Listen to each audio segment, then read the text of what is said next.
अस्सलाम वालेकुम। क्या हाल हैं दोस्तों आप लोगों के।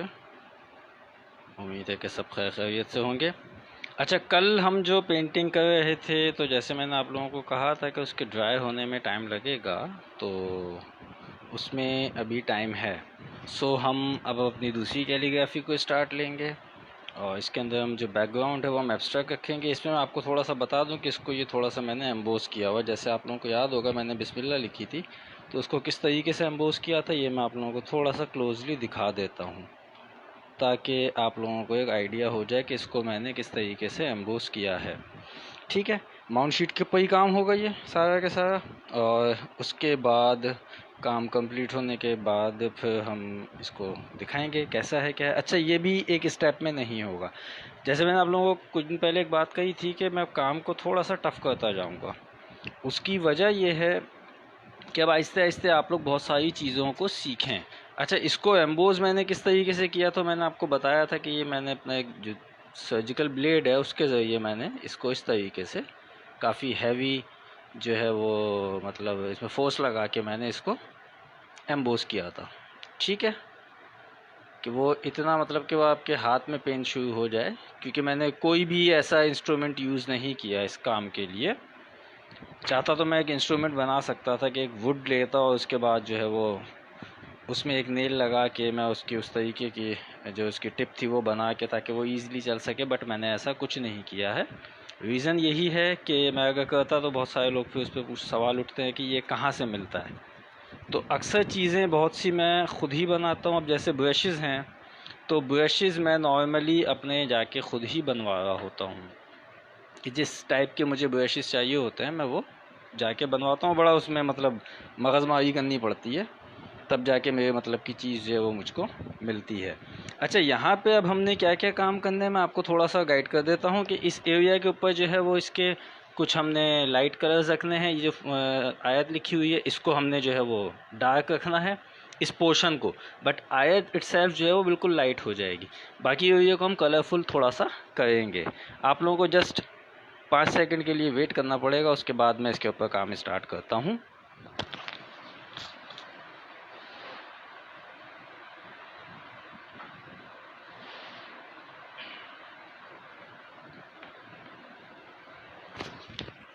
जी, तो अब हम यहाँ पे स्टार्ट लेते हैं काम।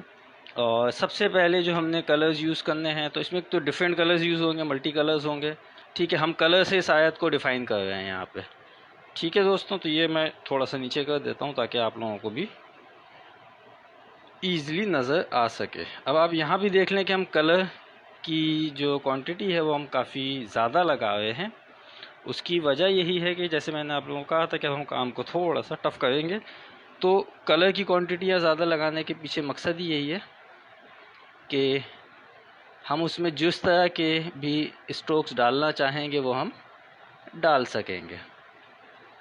ठीक है जी, अभी आप देख लें कि मैं इसके ऊपर ये बिल्कुल लाइंस डल रही हैं। अच्छा, मैंने रफ ब्रश लिया हुआ है यहाँ पे। ठीक है जी, और ये मैं इसकी स्ट्रेट इस तरीके से लाइंस डाल रहा हूँ। ये मैंने यहाँ पे लाइंस इसके ऊपर डाल दी हैं। ठीक है, और अब उसके बाद मैंने क्या करना है इसके ऊपर, ये आप लोग थोड़ा सा ध्यान दीजिएगा। ये मैंने एक पैच लगाया, ये मैंने दूसरा पैच लगा दिया। ठीक है, यहाँ पे फिर मैंने एक पैच लगा दिया, थोड़ा सा लंबा कर दिया उसको। ठीक है जी, यहाँ पे फिर मैंने एक पैच लगा दिया, यहाँ पे इसको मैंने फिर एक शॉर्ट कर दिया। इसी तरीके से मैं इसको कंटिन्यू करता चला जाऊँगा। ठीक है, तो ये अब आप देख रहे होंगे कि ये हम किस तरीके से इसको बना रहे हैं। सही है दोस्तों, ये अब मैंने यहाँ एक पैच लगाया, उसके बाद मैंने यहाँ एक पैच इसको वापस लगा दिया, फिर मैंने यहाँ से बड़े से लंबा हो जाए कोई इशू नहीं है, क्योंकि जो नेक्स्ट पैच आप लगाओगे वो ऑटोमेटिकली स्मॉल हो जाएगा। यहाँ पैच लगा हुआ है हमारे पास ऑलरेडी। ठीक है, यहाँ मैंने पैच डाला, यहाँ मैंने पैच डाला, यहाँ मैंने एक पैच लगा दिया। ठीक है, अब इस एरिया को हमने थोड़ा सा चेंज स्टाइल में करना है। उसके लिए मैं क्या करूँगा, मैं ब्लू कलर लूँगा। और अच्छा, ये पैच मैंने क्यों लगाया है ये भी मैं आप लोगों को थोड़ा सा यहाँ पे गाइड कर देता हूँ कि अगर आप ये समझ रहे हो कि चलो जी ये पैच लग गया, ये तो बहुत आसानी के साथ हो गया, तो ये पैच अभी स्टार्टर है। ये आप लोगों ने अपने माइंड के अंदर रखना है कि इस पैच का मतलब कतन ये नहीं है कि भाई चलो ये हिस्सा हमारा कंप्लीट हो गया है, ऐसा बिल्कुल नहीं है। अब मैं यहाँ पे ब्लू कलर को अप्लाई कर रहा हूँ, ठीक है। और इसमें कई तरह के कलर्स लगेंगे, कई स्ट्रोक्स लगेंगे, काफ़ी चीज़ें बनेगी और उसके बाद जाके ये पेंटिंग हमारी मुकम्मल होगी। जो कि बिल्कुल भी ये मत सोचिएगा कि हम एक स्टेप में इसको मुकम्मल कर लेंगे, इसके 3 to 4 स्टेप्स हमारे लगेंगे। अब आप ये देखें कि मैंने यहाँ पे ब्लू कलर को येलो के साथ ही, ब्रश मैंने वही रखा है, मैंने कुछ उसके अंदर चेंजिंग नहीं की है। मैं यहाँ पे ब्लू और येलो को जब मिक्स करूँगा तो जो टॉप एरिया है वो ऑटोमेटिकली ग्रीन का शेड एक देने लग जाएगा, ठीक है जी। और जो इसका नीचे का एरिया है वो ब्लूइश हो जाएगा। तो ये मल्टी शेड इसके ऊपर ऑटोमेटिकली आपको नज़र आना शुरू हो जाएंगे। मैं इसको थोड़ा सा बचाते हुए करूँगा, बट ये मैं अभी वक्ती तौर के लिए इसको बचा रहा हूँ। जब हम इसको जब ये ड्राई हो जाएगा तो इसके ऊपर जो हमने दूसरी चीज़ें या दूसरे कलर हमने इम्प्लीमेंट करने हैं इसके ऊपर, तो ये सब चीज़ें गायब होती चली जाएंगी, कुछ मखसूस एरियाज़ में खाली नज़र आएंगी, ठीक है। अब इसी तरीके से मैं यहाँ पे इसको अप्लाई कर रहा हूँ। और ये मैं आप लोगों को फिर एक चीज़ बता दूं कि ये सिर्फ फॉर द टाइम बिंग आप लोगों को कुछ स्ट्रोक्स इसके ऊपर नज़र आएंगे, उसके बाद वो स्ट्रोक्स बैक पे जाते चले जाएंगे। ये अब आप देखें कि मैं इसको यहाँ पे किस तरीके से बिल्कुल एक कोशिश यही कर रहा हूँ कि इसको स्ट्रेट रखूँ, बट ये हमने वक्ती तौर के लिए इसको स्ट्रेट रखना है। ये मुस्तकिल इस तरीके से नहीं होगा। जब इसके ऊपर हमारी वर्किंग दूसरी शुरू होगी और दूसरे कलर्स हम इसके ऊपर अप्लाई करेंगे तो ऑटोमेटिकली वो चीज़ें गायब होती चली जाएंगी। आयत ऐसी है कि इसको हमने रंगों से ही डिफ़ाइन करना है, और क्योंकि हम एब्स्ट्रैक्ट में काम कर रहे हैं तो सबसे बेस्ट आपके पास यही तरीक़ेकार रहता है कि आप उस चीज़ को स्पेशली जब आप कुरानिक आयत जब होती हैं तो उसको आपने किस तरीके से एक्सप्लेन करना है, तो वो यहाँ पे हम डिफरेंट कलर्स से करेंगे। अच्छा, ये नहीं है कि आपके जैसे माइंड में एक चीज़ आ जाए कि यार सही है तो बस कलर उठाए लगा दिए, नहीं। इसकी पूरी एक थीम बनती है। जब भी आप एब्स्ट्रैक्ट में काम करते हैं तो आपको कलर स्टोरी पता होनी चाहिए, ठीक है। अच्छा, अब यहाँ पे अब देखें हम इसको लाइट करते जा रहे हैं, और जब इसको हम लाइट कर रहे हैं तो ऑटोमेटिकली ये मैंने स्किन वाइट कलर लिया है और यहाँ पे हम किस तरीके से इसको लाइट करते चले जाएंगे, ठीक है। और जब ये हम इसको लाइट करना शुरू करेंगे तो ये हम इसको लाइट करते करते टॉप तक लेके जाएंगे। एब्स्ट्रैक्ट के अंदर आपके स्ट्रोक्स, आपकी कलर स्कीम जो होती है वो बहुत वैल्यू रखती है, ठीक है। तो इस चीज़ को का ख़ास ख्याल रखा करें कि आप जो स्ट्रोक्स डाल रहे हैं वो क्यों है, उसके पीछे पर्पस क्या है, वो आपको पता होना चाहिए। और यहाँ पे मैं अब आप देख रहे हैं कि मैंने यहाँ पे कलर दोबारा से अप्लाई किया है और अब मैं इसको दोबारा से कंटिन्यू करूँगा। तो टॉप आपने देख लिया, एक हमने यहाँ पे वैली टाइप का एक स्टाइल दे दिया है, बट मैं आप लोगों को फिर बता दूँ वो फॉर द टाइम बीइंग है। जब वो ड्राई हो जाएगा तो हम ऑटोमेटिकली उसको चेंज कर देंगे, ठीक है। यहाँ मैंने कलर्स जो अप्लाई करने हैं वो बहुत सारे हैं, उसमें ऑरेंज भी है, रेड भी है, ब्राउन भी है, ग्रीन भी है, और इसके अलावा रोसीना भी है जिसको हम लाइट येलो भी कह देते हैं। लाइट येलो या मेहंदी कलर से मिलता जुलता भी हम उसको कह देते हैं आम उसमें लैंग्वेज के अंदर। तो ये अब आप देखते जाएं कि मैंने ब्रश भी चेंज नहीं किया है और मैं इसको सिर्फ अभी मिक्स कर रहा हूँ। स्ट्रोक ऑटोमेटिकली चेंज हो चुका है यहाँ पे, ठीक है। और अब इसके बाद हम इसके ऊपर क्या करेंगे, हम दूसरा ब्रश लेंगे और फिर इसकी मिक्सिंग को हम थोड़ा सा फाइन कर देंगे। ब्रश मैंने दूसरा उठा लिया है और अब मैं इसकी मिक्सिंग को बिल्कुल सॉफ्ट हैंड से, कि ब्रश आपका बहुत डेप्थ में नहीं लगना चाहिए। ये मैं आपको फिर बता दूं कि ब्रश के ऊपर फोर्स बिल्कुल भी नहीं होनी चाहिए आपकी, बिल्कुल लाइटर उसमें आपने इसको करना है। इसकी मिक्सिंग को। और ख़याल रखना है आपने कि कहीं पे कोई डार्क स्ट्रोक आपको नज़र ना आए, ठीक है।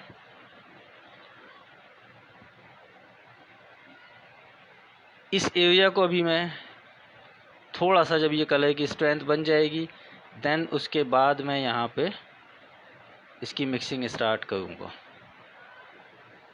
अभी आप देख रहे हैं कि इसकी हमने मिक्सिंग स्टार्ट कर दी है। अच्छा, जो पहले डार्क एरिया है मैं उसको करते हुए नीचे आहिस्ते आहिस्ते आहिस्ते आहिस्ते लाइट की तरफ जाऊँगा, और जैसे जैसे मैं उसकी तरफ बढ़ता जाऊँगा ऑटोमेटिकली एक शेड आपको चेंज होता हुआ फील होना शुरू हो जाएगा।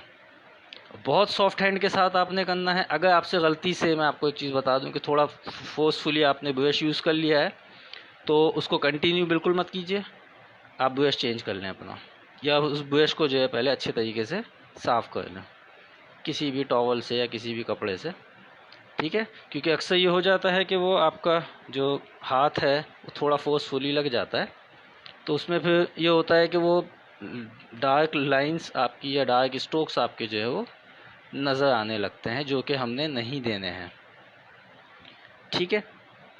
अच्छा, ये मेरे माइंड में थीम है कि मैंने इसके ऊपर डार्क वो स्ट्रोक्स या वो लाइंस नहीं फील करवानी है, तो मैं इस वजह से इसको लाइट करूँ। यहाँ आप देखे होंगे डार्क स्ट्रोक्स आपको पता चले होंगे, क्योंकि वहाँ मैंने उसको देना है उन स्ट्रोक्स को, तो इसलिए मैंने फोर्सफुली थोड़ा सा ब्रश को यूज़ किया था वहाँ पे। यहाँ पे मैं ऐसा कुछ नहीं करने वाला, ठीक है। और ये अब आप देख रहे होंगे कि हम इसको किस तरीके से स्लो स्लो बिल्कुल सॉफ्ट हैंड के साथ हम इसको कंटिन्यू कर रहे हैं। और ये हमने अब अपने स्ट्रोक्स मुकम्मल करना शुरू किया। अच्छा यार, जैसे ही देखिए अब जो एम्बोज एरिया था उसके ऊपर जैसे ही मैंने वहाँ पे कलर अप्लाई हुआ, ऑटोमेटिकली वो चीज़ें, वो फिगर आपका क्लियर होके यहाँ पे नज़र आना शुरू हो गया है। फिर बता दूं मैं एक चीज़ कि एक सेशन में ये कंप्लीट नहीं होगी, और हमारे सेशन थोड़े से मल्टीपल चलेंगे। कल का सेशन ख़ास है और उसके अंदर क्या चीज़ होगी वो मैं आप लोगों को भी बता दूं। कल 11 सितंबर है, हमारे फाउंडर कायद-ए-आज़म मोहम्मद अली जिन्ना रहमतुल्लाह अलैह का की वफ़ात का दिन है। और तो जो पेंटिंग मैंने जिन्ना साहब की बनाई थी वो ऑलमोस्ट इस काबिल हो चुकी है कि अब मैं उसको वॉश कर सकूँ, ठीक है।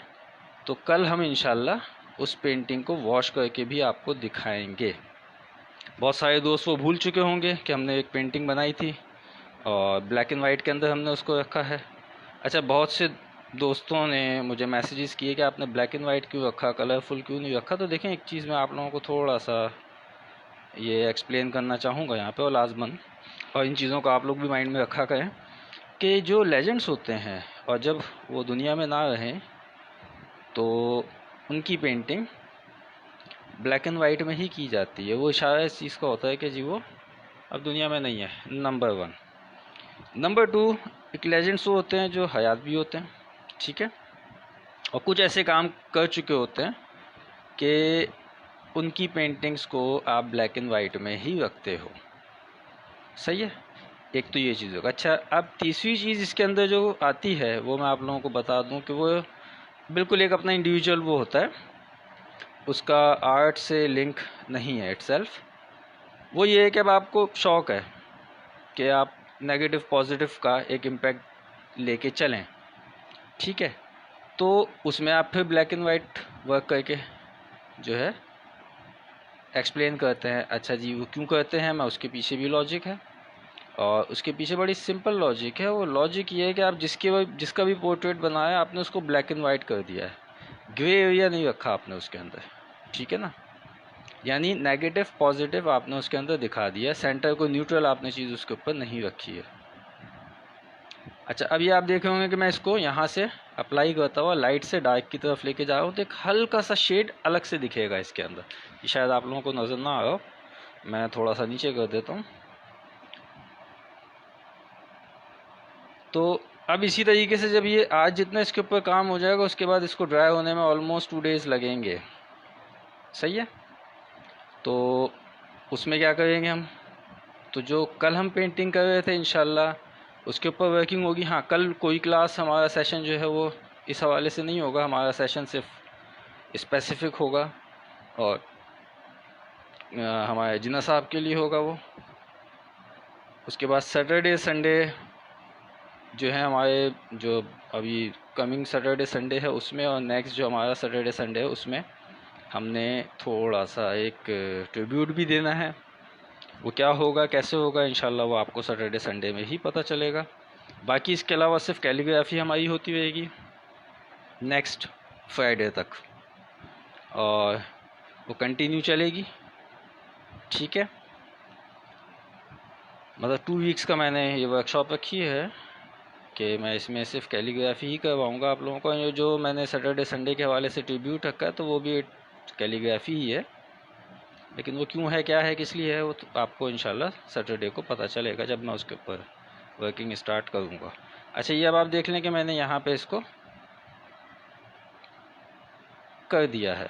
ठीक है जी, ये हमारी एक चीज़ यहाँ पे बन गई है। अब इसके बाद मैं इसको थोड़ा सा और फाइन कर देता हूँ ताकि वो जो एक लाइंस हल्की फुल्की अगर फील भी हुई हो तो वो हट जाएगी।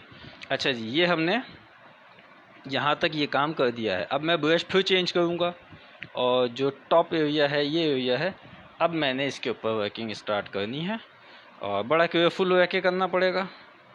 ठीक है जी, हमने कोई जल्दबाजी नहीं करनी है, बिल्कुल सुकून के साथ हमने इस एरिया पे वर्किंग करनी है। ठीक है, अब जैसे मैंने आपको कहा था कि ये हमने जो स्ट्रोक्स इसके ऊपर काफ़ी हैवी दिए हैं तो वो हम इसको थोड़ा सा डार्क कर देंगे।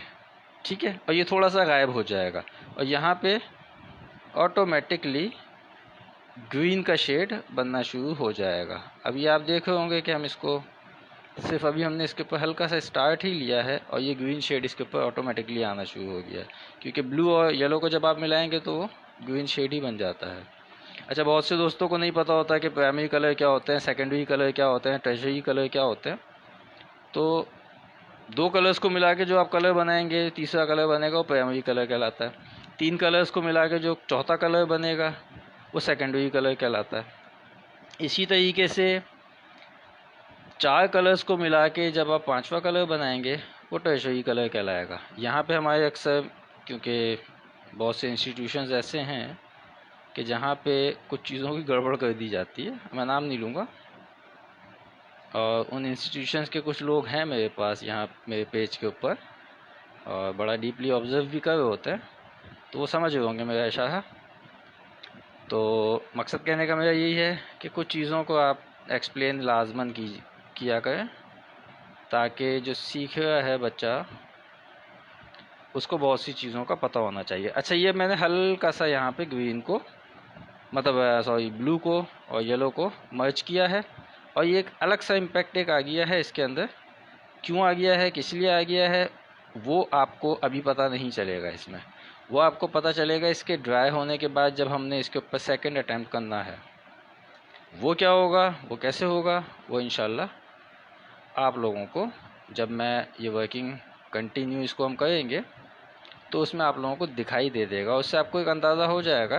और ये अंदाज़ा मैं मतलब ख़ास तौर पे ये बातें बोलता हूँ कि देखें, आप जब भी कोई काम करने के लिए बैठें आपको उसका एंड पता होना चाहिए कि यार जो मेरे माइंड में एक स्केच बना हुआ है वो एंड तक मैंने सोचा है या नहीं।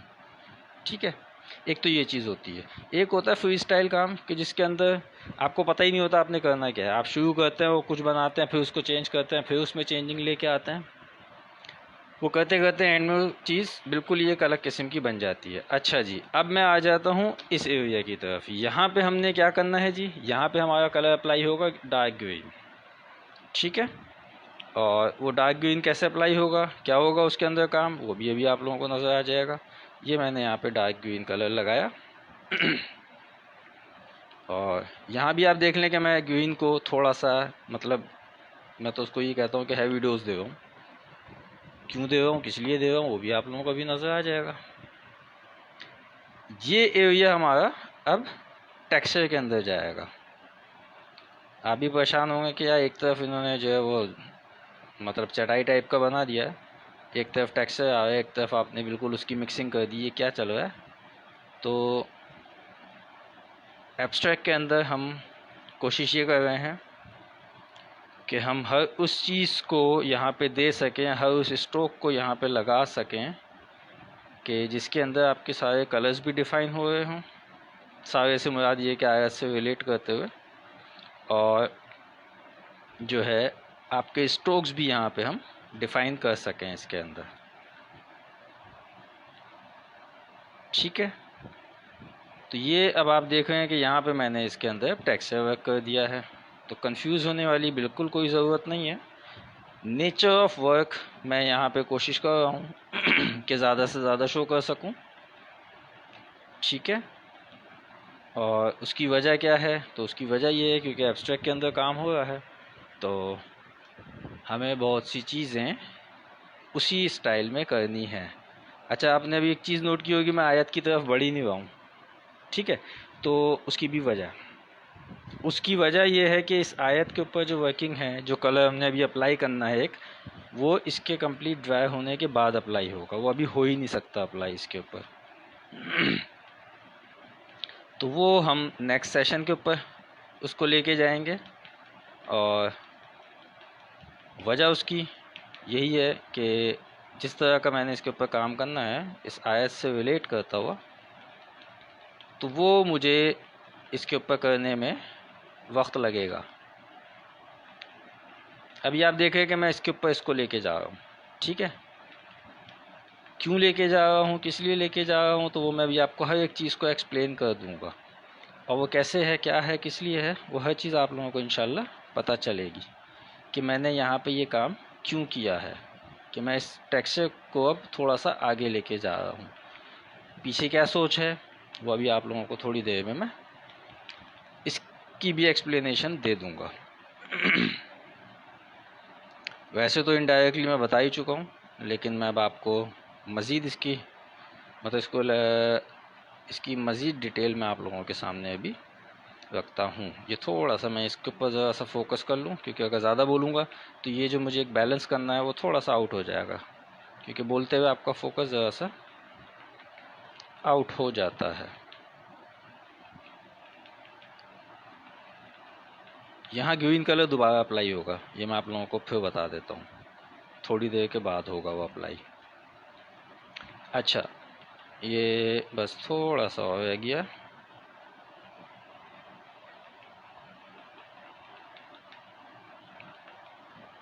क्या किया है मैंने यहाँ पे, ये मैं आपको वजाहत कर दूँ कि मैंने ग्रीन कलर लगाया, उसको मैं फिर जो मैंने यहाँ पे बिल्कुल स्मूथ करके शेड दिए थे उसके ऊपर चढ़ा दिया। उससे आगे आप जाते हैं तो वहाँ पे मर्ज होता हुआ वो लाइंस के अंदर चला गया। यहाँ मैंने क्या किया कि जिस किस्म के स्ट्रोक्स हैं उनको एक के ऊपर एक मर्ज करता चला गया, कि उसका कंटिन्यूशन दिखा दिया मैंने यहाँ पे। ठीक है जी, अब आप लोगों को यहाँ पे नज़र भी आ रहा होगा, और इंशाल्लाह कोशिश मेरी यही है कि वर्किंग हमारी कुछ ऐसी ही चले कि जिसके अंदर आप लोगों को बहुत सारी चीज़ें समझ में आएँ। और मैं इसको बिल्कुल अब लाइट करता जा रहा हूँ, बहुत माइनर मतलब वो हो जाएगा जाते जाते ऊपर तक।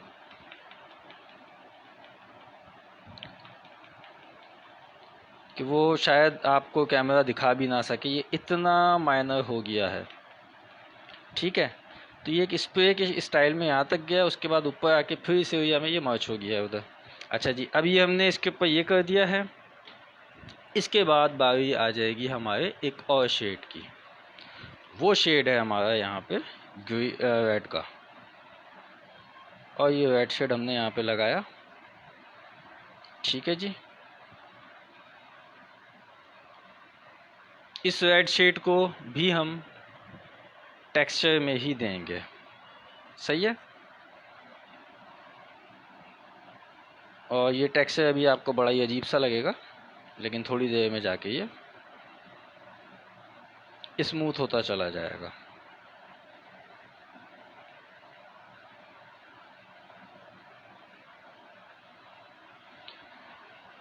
अच्छा, कल जो पेंटिंग हमारी बन हुई थी उस पर इंशाल्लाह हम मंडे को कंटिन्यू करेंगे उसको, जब तक के लिए इसको हम ड्राई होने के लिए छोड़ देंगे।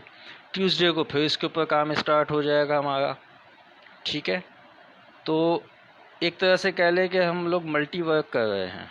कि हम डिफरेंट उस पर करते चले जाएंगे। अच्छा, क्यों हम इतना टाइम इसके ऊपर ले हुए हैं, उसकी वजह जो मैंने आपको बता दी है कि हम थोड़ा सा यहाँ पे काम को हैवी करते जा रहे हैं। तो जब आप काम को थोड़ा सा हैवी कर देते हैं तो फिर उसमें इशू ये आ जाता है कि उसके ड्राई होने में टाइम लग जाता है। यहाँ अब आप देख रहे होंगे कि इसको हम मर्ज करते चले जा रहे हैं। अच्छा, आप भी सोचोगे कि मतलब कुछ अजीब बन रहा है कि ये क्या हो रहा है, इस टाइम पे समझ में नहीं आ रहा। वो आपको जब इसके ऊपर हम इसके ड्राई होने के बाद जब इसके ऊपर हमने मज़ीद इस एरिया पे काम करना होगा तो फिर वो आप लोगों को समझ में आएगा। यहाँ अब मैं इसको मर्ज करूँगा, ग्रीन को और रेड को। और मर्ज करने के बाद फिर हम इस एरिया पे आएंगे, देन इसके बाद इस साइड के एरिया की तरफ जाएंगे। जो आयत है हमारी उसको अभी हमने बिल्कुल नहीं छेड़ना है। बस मैं इतना बता देता हूँ, जो आयत एग्जैक्टली है वो वाइट में होगी, ठीक है। तो अब आप लोग इमेजिन कर लें कि इसके साथ हम कौन से कलर्स को अप्लाई करेंगे इस एरिया के ऊपर, के जिसके बाद जब हम आयत को लिखेंगे दोबारा से, क्योंकि इस पे आयत को आपको दोबारा ही लिखना है। आप उसको उस तरीके से मतलब वो नहीं कर सकते हैं कि आपने जो कलर अप्लाई किया उसके बाद वो कंप्लीट हो जाएगा, नहीं। जब वो ड्राई हो जाएगा तो उसके बाद फिर आयत के ऊपर हमने वाइट कलर अप्लाई कर देना है। ये मैं आपको बिल्कुल एंड बता रहा हूँ। तो उससे आपको समझ जाना चाहिए कि मेरे माइंड के अंदर जो एक स्केच है वो कंप्लीट है। ये नहीं है कि मुझे नहीं पता कि मैंने क्या करना है, कैसे करना है। रीज़न ये है कि कोई भी चीज़ या कोई भी सेशन स्टार्ट करने से पहले मैं उस चीज़ को अपने माइंड के अंदर पहले तैयार करता हूँ और काफ़ी सोचता हूँ। ऐसा नहीं है कि नहीं यार बस अच्छा सही है, ब्रश उठाए, शीट उठाई, कलर स्टार्ट कर दिए, ऐसा बिल्कुल भी नहीं है। जी अस्सलाम वालेकुम। वालेकुम सलाम। Mohammad Zaman, well thank you so much. और फ़ातिमा जलाल, मैं मैम आपको थोड़ा सा एक चीज़ यहाँ पे एक्सप्लेन कर देता हूँ कि ऑनलाइन अगर कोई ये कहता है कि वो आपको कैलीग्राफी सिखा सकता है तो मैं बहुत सच्ची बात बोल देता हूँ, झूठ बोलता है वो, ठीक है। जो भी ये दावा करता है कि मैं आपको ऑनलाइन कैलीग्राफी सिखा दूंगा वो झूठ बोल रहा है आपसे। आप एक काम कीजिएगा, आप एक सिंपल पेंसिल लीजिएगा, पेपर लीजिएगा, उसके बाद आप कुछ भी राइटिंग में मुझे लिख के सेंड कर दीजिएगा, उसकी वीडियो बना के 2 वर्ड लिखिएगा आप जस्ट। और कोई इसके ऊपर आपने डिज़ाइन नहीं करनी, सिंपल पेंसिल उठानी है और आपने जस्ट लिखना है और मुझे सेंड कर देना है। 5 सेकंड 10 सेकंड की वीडियो होगी वो, ठीक है। उससे मुझे ये आइडिया हो जाएगा कि आपके अंदर ये चीज़ नेचुरल है कि नहीं है। क्योंकि देखें कैलीग्राफी जो है वो, मैं थोड़ा सा बता देता हूँ यहाँ पे कि कुदरती है, ठीक है। उसको पॉलिश ज़रूर किया जा सकता है, लेकिन अगर आप ये सोचो कि एक बंदा जिसको कैलीग्राफी नहीं आती है और उसकी राइटिंग भी अच्छी नहीं है, ठीक है, उसको राइटिंग सेंस भी नहीं है और वो सीख लेगा, इम्पॉसिबल सी बात है। मैं डिस्करेज नहीं कर रहा हूँ, जो बात सच है वो आपको मैंने बता दी है, ठीक है। तो इस हवाले से आप लोग इन चीज़ों का भी ख्याल रखा करें। मुझे 22 साल हो चुके हैं इस फील्ड के अंदर, 22 साल, ठीक है। अच्छा, एक चीज़ होती है गॉड गिफ्टेड है, मेरा कमाल कुछ भी नहीं है इसके अंदर। मेरा कमाल अगर सिर्फ देखा जाए तो वो इतना सा है कि मैंने प्रैक्टिस बहुत की है। अच्छा, ये अब हम इसको तकरीबन मर्ज कर चुके हैं। मैं इसको थोड़ा सा और यहाँ पे लेके जाऊँगा। यहाँ मैंने 2 कलर्स को मर्ज करके दिखा दिया है, यहाँ मैंने 2 डिफरेंट स्ट्रोक्स को आपको जो है वो करके दिखा दिया है, ठीक है। एब्स्ट्रैक्ट के अंदर हम काम कर रहे हैं, डिफरेंट कलर्स हम अप्लाई कर रहे हैं। वैसे तो मैंने जो अभी तक इसके अंदर कलर अप्लाई किया वो येलो किया है, ब्लू किया है और आपका जो है ग्रीन किया है, रेड किया है, इसके अलावा स्किन वाइट कलर यूज़ किया है, 5 कलर यूज़ किए हैं। लेकिन जब इसके ऊपर आप शेड देखना शुरू करेंगे तो आपको 20 शेड नज़र आ जाएंगे, ठीक है। एब्स्ट्रैक्ट वर्क बेसिकली होता ही वो टोटल डिपेंड जो करता है वो आपके कलर्स की स्टोरी पे करता है। अच्छा जी, ये हमने कर दिया है। मैंने जैसे आप लोगों को कहा था कि मैं ग्रीन को दोबारा से यहाँ पे अप्लाई करूँगा। अब मैं ग्रीन पे रेड लेके जा रहा हूँ। पहले मैं रेड पे ग्रीन लेके आया था, मतलब ग्रीन के ऊपर मैंने पहले रेड कलर किया था, अब रेड के ऊपर मैं ग्रीन को अप्लाई कर रहा हूँ यहाँ पे। क्यों कर रहा हूँ, क्या कर रहा हूँ, किस लिए कर रहा हूँ, तो वो मैं आप लोगों को अभी यहाँ पे इस चीज़ की वजाहत मिल जाएगी। अब इसके अंदर आपको ब्राउन और ब्लैक के शेड नज़र आना शुरू हो जाएंगे जैसे ही मैं यहाँ पे ग्रीन को रेड के ऊपर करूँगा। ठीक है, तो यहाँ पे हम जो है वो कलर से कलर बनाते हुए चल रहे हैं, स्ट्रोक को मर्ज कर रहे हैं दूसरे स्ट्रोक के ऊपर। ठीक है जी, और उन सब चीज़ों के ज़रिए हम यहाँ पे आयत को एक्सप्लेन कर रहे हैं। फ़बी रब्बिकुमा तुकज़्ज़िबान, और तुम अपने रब की कौन कौन सी नेमतों को झुटलाओगे। ठीक है जी, तो जब हम इसको कलर्स में लेके आते हैं तो उसके पीछे थॉट क्या है, तो वो मैं आपको बता देता हूँ कि जैसे आयत का मफहूम भी है कि कौन कौन सी नेमतों को झुटलाओगे, तो अल्लाह ताला ने कुदरत ने एक निज़ाम रखा हुआ है कि वो स्टेप बाय स्टेप हर चीज़ एक दूसरे के साथ मर्ज होती चली जाती है, चाहे वो रिलेशन हो, ठीक है, चाहे वो नेचर हो, कि हर चीज़ दूसरी चीज़ से जुड़ी हुई है। इसी तरह रिलेशन भी, अगर मैं इंसानों की बात करता हूँ तो वो भी एक इंसान का दूसरे इंसान से कहीं ना कहीं किसी ना किसी हवाले से क्या आप रिश्तों में जुड़े हुए हैं। ठीक है जी, इसी तरीके से नेचर एक दूसरे के साथ अटैच है। मैं उसको अगर एक्सप्लेन करना शुरू करूँगा तो शायद 6 घंटे का लेक्चर यहाँ पे दे दूँगा आराम से। ठीक है, बहुत शॉर्ट में मैं आपको ये चीज़ बताऊँगा कि हर चीज़ दूसरी चीज़ से जुड़ी हुई है। तो यहाँ पे हमने उस नेचर को, या जो हमें जो है ये आयत, इसकी डिटेल में जब हम जाते हैं तो हमें बहुत सारी चीज़ें समझ में आती हैं एक्सप्लेन करने की, तो हमने उस चीज़ को भी ख़ास तौर पे माइंड के अंदर रखा है, नंबर 1। नंबर 2, हमने क्या किया है जी कि हम उन्हीं चीज़ों को माइंड में रखते हुए कलर्स में डिफ़ाइन करने लगे हैं। अच्छा, यहाँ मैं अब कलर थोड़े से हटाऊँगा और उसके बाद अब यहाँ पे हमने दूसरे कलर्स को अप्लाई करना है। वो कैसे होंगे, क्या होगा, किस तरीके से होगा, वो सब चीज़ें भी आपके सामने ही होंगी। तो यहाँ मैं कलर्स थोड़े से साइड पे कर दूँ और मैं उसके बाद ब्रशेस उठा लूँ कुछ और, ताकि हम उसको मज़ीद कलर्स को अप्लाई कर सकें। अच्छा, अब यहाँ पे मैंने उठा लिया है रोसीना। ठीक है जी, काफ़ी तसल्ली बख्श और प्रैक्टिस वाला काम है, वह बिल्कुल जी ऐसा ही है। लिखी थी और आपको कंपटीशन में मैंने 3rd पोजीशन हासिल की थी जी, मुझे याद है मोहम्मद ज़मान। और मैं एक चीज़ यहाँ पे आप लोगों को, और स्पेशली ख़ास तौर पे मोहम्मद ज़मान, आपको ये भी बता दूँ कि इस आयत को अगर हम एक्सप्लेन करने बैठें तो शायद आपको सुन के हैरानगी भी होगी। मैं इस आयत को मिनिमम भी मैं अगर करने बैठूँ तो मैं शायद 100 टाइम्स मुख्तलिफ़ तरीक़ों से एक्सप्लेन कर सकता हूँ, क्योंकि ये आयत की डेप्थ इतनी ज़्यादा है कि वो अगर आप लोग सोचने बैठेंगे, ठीक है, तो शायद सोच कहीं पे ख़त्म हो जाए। लेकिन वो कहते हैं ना, एक जगह पे आके आपकी सोच रुक जाएगी, बट ये आयत जो है वो नहीं रुकने वाली। तो इसके अंदर इतनी डेप्थ है इस आयत के अंदर, मतलब इसको आसान लफ्ज़ों में ये कह दे कि पूरी दुनिया समा गई है इसके अंदर। इस हद तक इसकी डेप्थ है। अच्छा, ये अब आप देखे होंगे कि यहाँ पे हमने फिर कलर लगा के इसको, बज़ाहिर आपको लग रहा होगा क्या ये तो पता नहीं क्या कर दिया। तो मैं आप लोगों को कुछ चीज़ें फिर वाज़ेह कर देता हूँ कि हम यहाँ पे जो भी काम कर रहे हैं बहुत सोच समझ के कर रहे हैं, कि पूरी इसकी एक डिटेल हमको पता है। मैं अब थोड़ा सा मैसेज ऊपर की तरफ के देख रहा हूँ जी। अच्छा जी, आज हमारे बहुत ही प्यारे दोस्त और हर दिल अज़ीज़ दोस्त हमारे आज आए हुए हैं। Well, thank you so much Elina, thank you so much Asma. और हमारे एक बहुत ही अज़ीज़ दोस्त खालिद नासिर अब्बासी भाई हमारे यहाँ मौजूद हैं आज।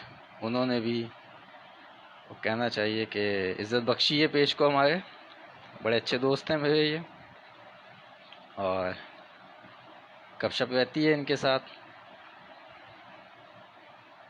तो इसी तरह हमारे और बहुत सारे दोस्त हैं। अच्छा, कुछ दोस्त हैं जो खामोशी से बैठ के देखते हैं, वो कमेंट नहीं करते हैं, वो बाद में जो है वैसे मुझे व्हाट्सएप पे भी तंग करते हैं। ठीक है, तो मैं नाम नहीं लूँगा उनके अभी, क्योंकि मना करते हैं कि यार नाम मत लिया करो, तो मैं उनके नाम नहीं लूँगा। एक हमारे बहुत ही हरदिल अजीज़ अंकल हैं, बहुत कम कम आते हैं वो, उनका नाम तो खैर मैं ब्लंडली ले सकता हूँ, उनसे मोहब्बत एक अपनायत भी बहुत है। सलीम सरफराज अंकल हैं, तो वो भी अक्सर बेशतर आ जाते हैं, और ख़ुद भी वो आर्टिस्ट हैं, और नोक झोंक लगी रहती है उनके साथ। कमी कमी लगती है, लेकिन मज़ा आता है। बहुत लविंग, बहुत केयरिंग पर्सन है, और मुझे खैर अल्लाह का शुक्र है कि हमारे बहुत सारे चाहने वालों, मैं आपको बताऊँ, बहुत सारे दोस्त ऐसे हैं कि जिनसे सिर्फ मेरा सोशल मीडिया की हद तक अभी तक मैं उनके साथ टच में हूँ। रियल लाइफ में उनसे मुलाकात नहीं हुई है, लेकिन शायद आप लोग यकीन ना करें कि बड़ा मज़ा आता है उनके साथ बात करने में। अच्छा, अब ये मैंने जो, याद होगा आपको, स्टार्ट में मैंने इसके ऊपर मिक्सिंग की थी, वो ब्रश मैंने उठा लिया, इसके ऊपर ऑलरेडी ब्लू हमारा कलर लगा हुआ है। ठीक है जी, और ये अब हमारा जो कलर इसके ऊपर लगा हुआ है वो हम सर, इस आयत में अल्लाह पाक ने पूरी दुनिया दिखा रख दी है, बेशक हकीकत है, इसमें कोई दो राय नहीं है। कि मैं इसीलिए मैंने एक चीज़ ये कही थी कि अगर आप मुझे बोलेंगे कि यार इसको आप कितने अंदाज में एक्सप्लेन कर सकते हैं, तो मैं मतलब 100 तो मैं आपको वैसे बता रहा हूँ कि वो तो बड़े सुकून से कर दूँगा मैं, और उन 100 को जब मैं मुकम्मल करूँगा तो करते करते शायद 1000 तक आइडियाज़ और उसके अंदर मैं निकाल के आप लोगों के सामने एक्सप्लेन कर सकता हूँ बहुत ईज़िली। अच्छा, ये कोई बड़ा बोल वाली बात नहीं है, बताने का मकसद यहाँ पे सिर्फ और सिर्फ इतना सही है कि इतना कुछ है इस आयत के अंदर। इसी तरीके से बहुत सारी आयत है जिनको हम बहुत सारे अलग स्टाइल में एक्सप्लेन कर सकते हैं। अच्छा, यहाँ पे अब मैं दोबारा से रेड को उठाऊँगा, ठीक है जी, कलर नहीं लगाऊँगा, जस्ट मैं इसको यहाँ पे मर्ज कर दूँगा। और मज़े की बात, जितना ये आपको दिख रहा है ना इसके सराउंडिंग का, ये सब गायब हो जाएगा। ठीक है, हाँ अभी नहीं होगा, उसमें टाइम लगेगा, लेकिन वो सब गायब हो जाएगा। और फिर जब वो ड्राई होगा तो उसके बाद फाइनल ये 3 स्टेप के अंदर मेरी कोशिश होगी कि मैं इसको मुकम्मल कर दूँ, इससे ज़्यादा मैं इसको लेके ना जाऊँ। वजह उसकी ये है कि हमारे बिगनर्स बहुत से जो है ना, वो बहुत जल्दी डिसहार्ट हो जाते हैं कि यार ये क्या है, ये तो काम आगे बढ़ ही नहीं रहा है। तो क्योंकि ये काम, आर्ट जो है ना, वो इट्सेल्फ खुद बहुत सब्र आजमूदा काम है। अभी यहाँ जितना कलर आपको दिख रहा है ना, जो मैं अभी ये लगा रहा हूँ बड़ा शार्प शार्प सा, ये तकरीबन गायब हो जाएगा इसके नेक्स्ट स्टेप में, नेक्स्ट सेशन के अंदर। और फिर आप भी परेशान होंगे कि भाई जब गायब ही करना है तो लगा क्यों हो। तो यही तो एक फ़न है कि वो गायब होगा क्यों होगा, और फिर जब वो गायब होगा तो नई चीज़ क्या निकल के आएगी उसके गायब होने पे, वो भी आप लोगों को नज़र आ जाएगा। लेकिन वो दिखने के लिए इसको, यही कह लें कि आपको इंतज़ार करना पड़ेगा। और वो इंतज़ार क्या है कि जब ये ड्राई होगा तो फिर हम इसके ऊपर अप्लाई करेंगे बहुत सारी चीज़ें, तो ही वो आपको समझ में आएगा। अब आप देख रहे हैं कि मैं यहाँ पे किस तरीके से इसको लगा रहा हूँ कलर को।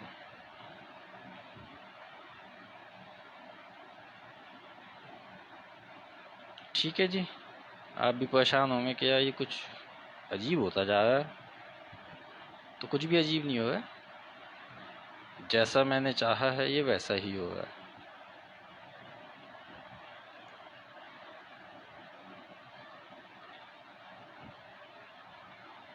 अब ये जो इस एरिया को मैंने ऑरेंज किया है, वो क्यों किया है ये आप लोग सोच के बताएंगे मुझे, मैं नहीं बताऊंगा। एक कलर की जिम्मेदारी मैं आप लोगों पे डालता हूँ, ताकि एक आइडिया हो कि आप लोग कितना रिसर्च करते हैं, कितना स्टडी करते हैं उन चीज़ों को। अच्छा, यहाँ पे भी हम टेक्सचर ही करेंगे, और वो टेक्सचर ग्रीन की उसके हम कंटिन्यूशन देंगे, कैसे देंगे क्या करेंगे वो अभी आपको यहाँ दिख जाएगा। और जब वो दिखेगा तो वो फिर आपको समझ में भी आ जाएगा। अब इसको मिक्स करना मेन मिशन है, ठीक है। यहाँ पे इसकी मिक्सिंग सबसे मेन मिशन है, और ये पूरा ऐसे मिक्स होता हुआ ऊपर तक जाएगा। और ये बड़ा मेहनत तलब काम होता है कि इसका एक बैलेंस पूरा जो है वो कंटिन्यू रहे। बज़ाहिर वो आपको बहुत सारी चीज़ें यहाँ पे अजीब लगेंगी कि यार ये तो बस कर रहे हैं, क्यों कर रहे हैं, क्या कर रहे हैं। और आप देखेंगे मैंने जो आया है तो उसकी सराउंडिंग बड़ी कलरफुल रखी है, ठीक है। और ऊपर जाते जाते हुए एक डिसेंट उसमें जा रही है चीज़। तो ये क्यों जा रही है ये भी सोचें आप, मैं तो एक्सप्लेन कर दूंगा। बस मैं इतना बता देता हूँ कि ये इसलिए जा रही है कि जैसे एक छोटा बच्चा होता है, पैदा होता है, चलने फिरने लगता है तो क्या करता है, ठीक है। अब शायद आप लोग समझ जाए। तो कहते हैं ना, बच्चा जब छोटा होता है तो उसको हर चीज़ बड़ी कलरफुल सी अच्छी लगती है। जब जैसे जैसे बड़ा होता चला जाता है वो, तो एक डिसेंसी आती है उसके अंदर, ठीक है। आई होप कि अब आप लोग पूरी इसकी डेप्थ को समझ गए होंगे। अच्छा, ये हम टेक्सचर इसके ऊपर डालते जा रहे हैं, ठीक है। और ये इसी तरीके से हमने इसके टॉप एरिया के ऊपर भी डालना है टेक्सचर। और काफ़ी मैं इसको बड़ा रफ स्टाइल में डाल रहा हूँ। उसकी वजह ये है कि एक तो ये थोड़ा सा मिक्स हो जाए इधर, वैसे तो ये गायब हो जाएगा लेकिन वो आज नहीं होगा, वो इंशाल्लाह ट्यूसडे को होगा। क्योंकि कल हमारा जिना साहब वाला स्पेशल सेशन है, सैटरडे संडे हमारा ट्रिब्यूट एक और है। वो जैसे ही मैं करूँगा तो आप लोगों को खुद ब खुद ही समझ में आ जाएगा कि वो ट्रिब्यूट क्या है, कैसे है, क्यों है, किस लिए है।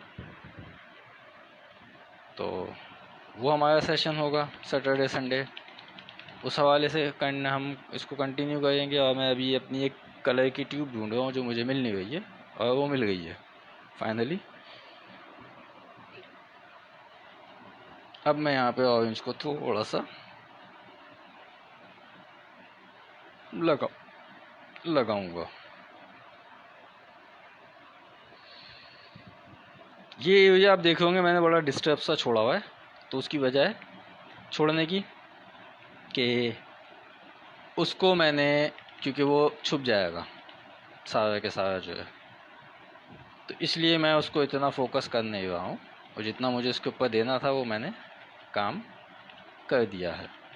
अच्छा, आपने अब एक चीज़ नोट की कि जो हमने इसको एम्बोस किया था उसका फ़ायदा क्या हुआ है कि आपको हर चीज़ ईज़िली यहाँ पे नज़र आ रही है। अच्छा, ये करने की वजह है क्योंकि हम जो काम कर रहे हैं तो उसके अंदर हमको कुछ चीज़ें वो पहले से करके रखनी इस वजह से पड़ जाती हैं। क्योंकि अगर हम बाद में इसको करते हैं कैलीग्राफी लिखने या बैठेंगे तो, क्योंकि देखें सरफेस स्मूथ नहीं रही है, तो जब सरफेस स्मूथ नहीं रहती है तो उसमें एक सबसे बड़ा लॉस आपको ये होता है कि जब आप ब्रश चलाएंगे, कोई भी कलम आप चलाएंगे, वो कभी भी स्मूथ नहीं चलेगा। अक्सर लोग अपनी कैलीग्राफी की वीडियो डालते हैं तो आपने देखा होगा बड़ा स्मूथ पेपर लेते हैं, उसके ऊपर वो कैलीग्राफी करके दिखा रहे होता है। उसकी वजह ये है कि वहाँ पे कलम या ब्रश आपका बहुत स्मूथ चल जाता है, ठीक है। और यहाँ पे क्या है कि वो आपका ब्रश चल ही नहीं पाएगा उस तरीके से, तो हमें कुछ काम पहले से करके रखने पड़ते हैं। जैसे कल वाली पेंटिंग थी उसके ऊपर मैंने अभी काम थोड़ा सा कर दिया है, और वजह उसकी यही है कि कुछ चीज़ें हमको वैसे ही करनी है। उसकी मैंने जो आयत थी वो मैंने वापस बाहर निकाल ली है, और उसके ऊपर मज़ीद जो हमारी वर्किंग होगी तो वो फिर मैं आप लोगों के सामने कंटिन्यू करूँगा। अच्छा, मैं आप लोगों के कमेंट थोड़े लेट ही पढ़ता हूँ, उसकी वजह यह है कि हाईलाइट कीजिए, मतलब क्या चीज़ हाईलाइट करनी है थोड़ा सा मुझे बता दीजिएगा। अस्सलाम वालेकुम, इसमें आप आयत को किस चीज़ से लिखा है? मैंने ये आयत माउंट शीट है और उसके ऊपर मैंने ये आप मेरे पास एक सर्जिकल ब्लेड देख रहे हैं, इसके ज़रिए मैंने इस तरीके से इसको थोड़ा फोर्सफुली एम्बोस कर दिया है। ठीक है, आप मेरा इससे लास्ट वाला जो सेशन था, सेकंड लास्ट, जिसमें मैंने बिस्मिल्लाह लिखी तो उसमें मैंने बिल्कुल माइनर सा करके दिखाया है कि वो किस तरीके से मैंने इसको एम्बोज किया है। तो आप अगर उसको देख लेंगे तो आपको उसमें एग्जैक्टली पता चल जाएगा कि मैंने किसी किस्म का कोई इंस्ट्रूमेंट यहाँ पे यूज़ नहीं किया है ऐसा कि जो इन चीज़ों के लिए आप या तो बनवा लो या मार्केट में कहीं अगर मिलता हो, मुझे आइडिया नहीं है। हाँ, लेकिन मैं उसको ख़ुद से बना सकता हूँ, ये मुझे आइडिया है। तो लेकिन मैंने ऐसा कुछ नहीं किया, मैंने बिल्कुल सिंपल वो चीज़ उठाई कि जिसके लिए ना मुझे मेहनत करनी पड़ी, ना आप लोगों को उसमें कोई दिक्कत आए। तो कोशिश हमेशा यही रहती है, जो भी चीज़ करूँ, जैसे भी करूँ, वो कुछ इस अंदाज़ में करूँ कि वो बहुत ईज़िली आप लोग कर सकें। अच्छा जी, ये हमारा आज का यहाँ पे जितना भी वर्क था इसका वो हमने मुकम्मल कर दिया है। आपको बहुत डिस्टर्ब चीज़ें लग रही होंगी, उसकी वजह है क्योंकि ये अभी इसकी सिर्फ बेस लगी है और उस बेस के अंदर मैंने बहुत सारी चीज़ें आप लोगों को एक्सप्लेन करके बता दी हैं। ये जैसे एरिया आपको बड़ा एक डिस्टर्ब सा लग रहा है तो मैंने जान के छोड़ दिया, इसको बैलेंस नहीं किया, इसलिए कि जो इस एरिया पे अब जो कलर अप्लाई होगा वो ऑटोमेटिकली ये सब चीज़ें छुप जाएंगी।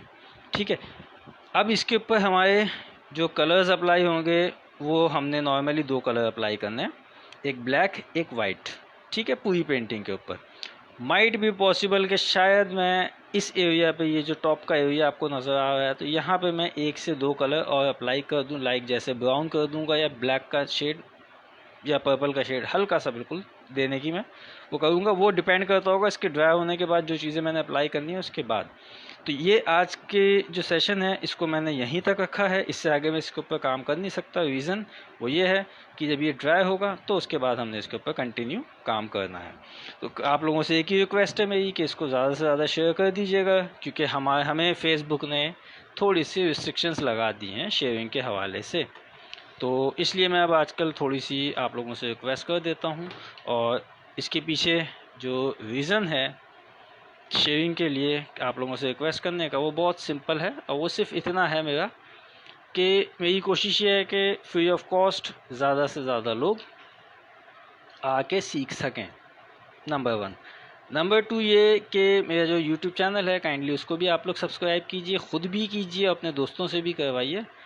और कोशिश यही है कि मैं जितना हो सकता है, जितनी मेरी जेब इजाज़त देती है, मैं आप लोगों को वो चीज़ें फ्री ऑफ कॉस्ट सिखा सकूं। तो अपना और दोस्तों का बहुत ज़्यादा ख्याल रखिएगा। इंशाल्लाह कल आपसे मुलाकात होती है जिन्ना साहब के स्पेशल डे के हवाले से। आप लोगों के सामने जो पेंटिंग मैंने की थी उसको मैं इंशाल्लाह वॉश करूँगा, वो आप लोग देखिएगा और फिर आपको एक आइडिया हो जाएगा कि जिन चीज़ों के हवाले से मैं एक चीज़ ये कहता हूँ कि ये मेरी पेंटिंग वॉशेबल है, तो मैं उसको करके भी दिखा देता हूँ ताकि एक तसल्ली हो जाए सबको। टेक केयर एंड अल्लाह हाफिज़।